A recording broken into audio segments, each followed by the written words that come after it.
व्यसनमुक्त झालं पाहिजे ते महाराष्ट्र सगळा, ही माझी कळकळीची विनंती. पोरांनो जरा लक्ष द्या. हे 82 वर्षाचं व्यक्तिमत्व आहे, तुमच्यासाठी आज रडतंय.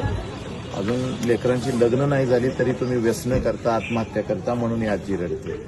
बाप समजावून घेताना व्याख्यानाला आजी बसल्या होत्या. अहो माझ्या राजानं बाई नाचवली नाही, दारू पिला नाही, बाईंची इज्जत घालवली नाही. अशा राजाच्या मुलाने कसं राहायला पाहिजे? त्यांनी ती स्वीकार केला पाहिजे ना त्यांच्या वागण्याचा. नुसती जयंती करून उपयोगाची नाही, ह्याच्यात परिवर्तन झालं पाहिजे मुलांच्यात.